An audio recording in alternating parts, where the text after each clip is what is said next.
Hello, everyone. Welcome to Cinema Recall Podcast. I am the Vern. Thank you very much for listening or watching, whatever you are doing. Now, I usually save all of my mainstream movie reviews for our monthly random thoughts of a movie Insomniac, but there are two features that just came out recently, and if I wait till the end of the month, it'll be too late.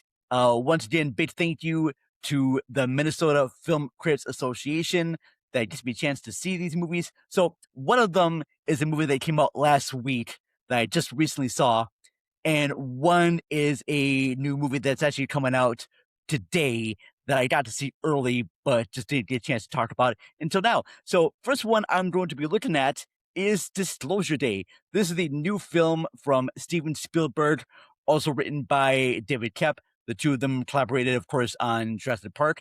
And I think they collaborated on Minority Report. Please, if I'm wrong, let me know in the comments about that. So yeah, let's just take a look right now at Disclosure Day. Here is the TV spot.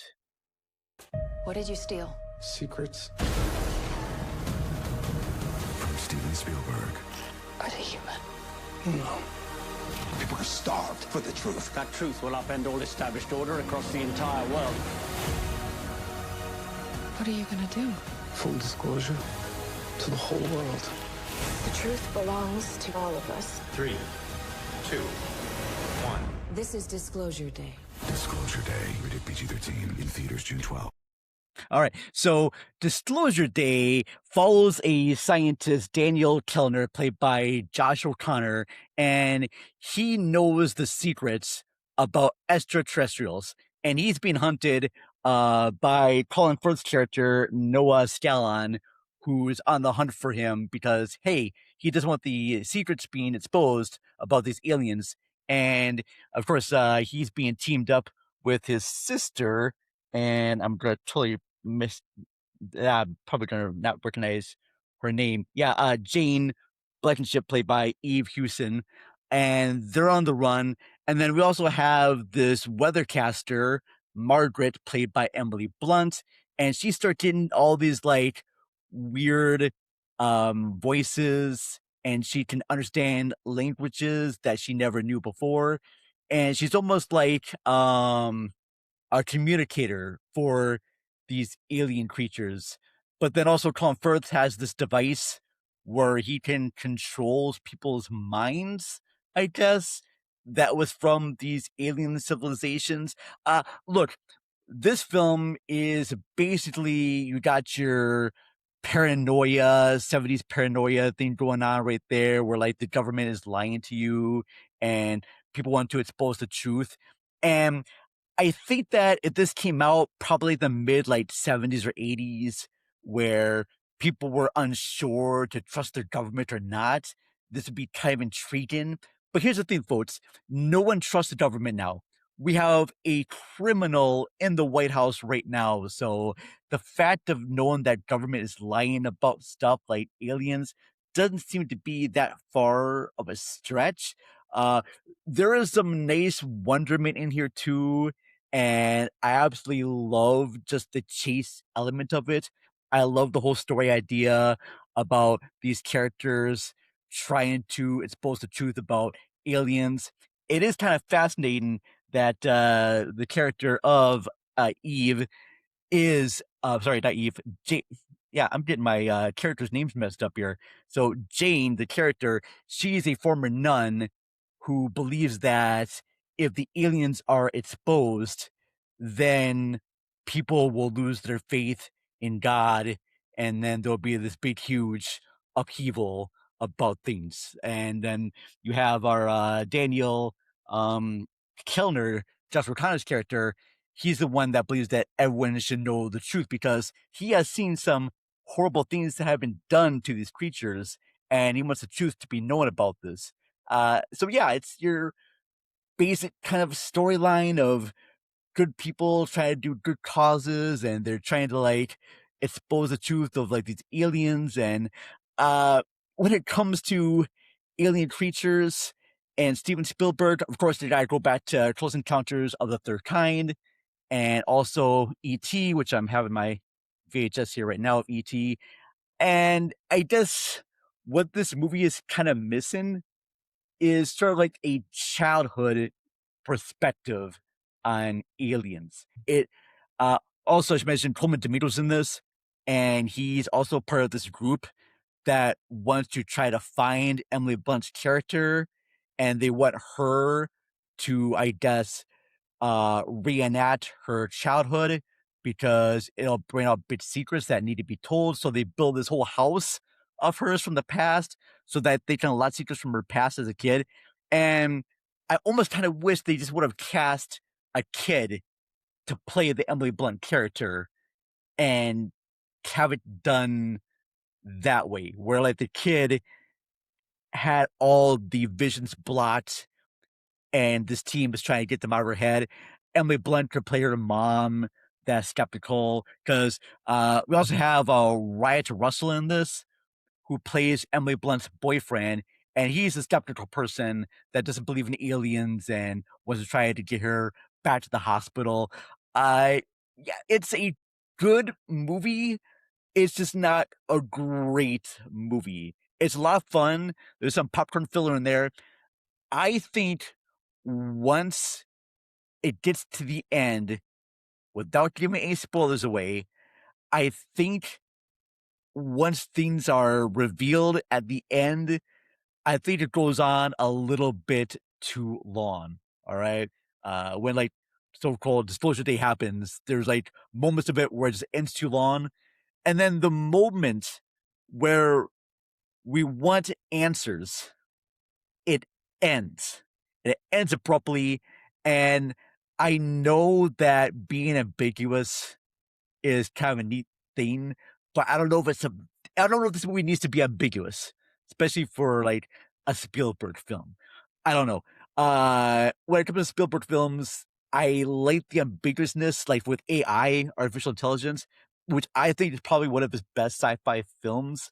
Of course, next to Minority Report and Close Encounters of the Third Kind. The character that Colin Firth plays, it's almost like an older Agent K from Men in Black. Like, I got my VHS right here of Men in Black. And I feel like his team that are trying to find the truth about these aliens is like the Men in Black, but a much more serious and much more like villainous Men in Black. Like, we're hiding the truth because we are just evil people. And the Men in Black, they were hiding the truth from people to not make people nervous or scared about aliens. I don't know. Plus, it's missing a cool theme song. All right, that's what I'm saying about Disclosure Day. Also, too, I'm kind of surprised that Disclosure Day does not feature Michael Douglas or Demi Moore from the film Disclosure. I mean, obviously, I thought this was going to be a sequel to the erotic drama Disclosure, but I'm wrong. It wasn't about that at all. So it's a fun popcorn flick. It wants to make you think a little bit there too, and I appreciate that. Look, if you believe in aliens or other beings out there, or if you don't believe in aliens, believe in aliens, I don't think this movie's going to change your mind one way or another. I personally, yeah, I do believe there's other beings out there. Don't know exactly where they come from. I mean, I recently just rewatched Abyss, so aliens could come from underwater. They could be like little specks of dust, like Invasion of the Body Snatchers. I don't know. But I believe that if we're the only ones on this planet or in this universe, life would be kind of boring and dull. So yeah, I like to believe that there are other beings out there. And if the exposure of these beings makes people question who God is or who my place in this world is, good. Maybe those are questions that we should ask. I mean, do we need to have a higher power to answer for ourselves? Some people think that's true. I don't know if I necessarily believe that, but who knows? All right. I don't have the answer there. I'm not a theologian, that's the word I'm saying here. But Disclosure Day overall, fun flick. It's a fun, solid, entertaining popcorn flick. Goes a bit too long, but overall, I enjoyed it. I say out of like 5 stars, it's a solid 4. All right. 3.5, 4. Goes a little bit too long at the end here, but overall, good stuff there. The next one is a movie that's just coming out today. All right. And it is the latest in the Toy Story franchise, it is, of course, Toy Story 5. Let's watch the trailer. Hi, I'm Lily Pad. The age of toys is over! Extinction! Not again! On June 19th, it's Toys What are you, some sort of old man toy? What? She thinks you're old because you're bald, Woody. versus Tech. She's getting away, Buzz! So long, toys. The battle is on. It's Smarty Pants, hygiene instructor. He'll wipe your... Disney and Pixar's Toy Story 5. Clear! Only in theaters June 19th. All right, so Toy Story 5 is, of course, the fifth installment in the Toy Story franchise. And yes, I fully believe that the trilogy ended perfectly. I say trilogy with Toy Story 3. The whole franchise ended perfectly with Toy Story 3, with Andy giving his toys to Bonnie. I thought it ended perfectly. Now we are in the midst of the new saga with Bonnie being our main protagonist. I guess my issue with Toy Story 5 is that I wish that they started calling these a different name than Toy Story. I don't know what you would call it because you need to have that name recognition right there. But we are now in the midst of Bonnie's storyline. And we saw the first one with Toy Story 4, with her adventures with Forky, and it was a cute little movie right there. It was fine. Now we have Toy Story 5, and I think this is the movie that should have followed up after Toy Story 3. All right. Because with this one, the toys, of course, Woody, Buzz, the dinosaur creature, Mr. Potato Head, Forky, the porcupine that talks like a British drama actor, whatnot. So a new toy is brought in, and it's a lily pad, and this movie is basically trying to make the statement of how tech and kids being online is invading kids' imagination. So this lily pad is playing games, and everyone has this. And our lead girl, Bonnie, she at first she doesn't have these lily pad things because she still likes to play with toys. But the other students in her dance class thinks that she is weird and kind of a loser for not having the latest tech gadget. So her parents give her like this new lily pad toy, and now she's like the coolest thing ever. But now she's not playing with the toys as much, and so Jesse, the cowboy, wants to try to like get her from stopping the plane with this tech toy. And she teams up with other tech toys. One of them is voiced by Conan O'Brien. He plays the potty trainer app. And I like the message that this movie says about how kids should not be playing with just tech toys and how they should still use their imagination when it comes to other toys there. I have a nephew who still likes Transformers, and he still likes his Transformer toys right there. Appreciate that. And my co-host of the AV Exchange, Ashley Rock, her daughter still has like these figurines that she plays with, but then still does stuff with tech. So I think this movie is trying to say that parents should learn or teach their kids how to have a balance between their toy life and their tech life, because tech is going to be here. And maybe there's a way where both tech life and like toy life can merge together, and they're doing this one very well. It's a sweet story. Yeah. But as far as it comes to like Toy Story movies, the first three are always going to be like my go-to. So it'll be very interesting what happens with the sixth one, because in Toy Story 1 and 2, Andy was a kid, and the third one, he was growing up. So I'm curious if they're going to do the same thing for Toy Story 6, if Bonnie is going to be more grown up, and what are they going to do?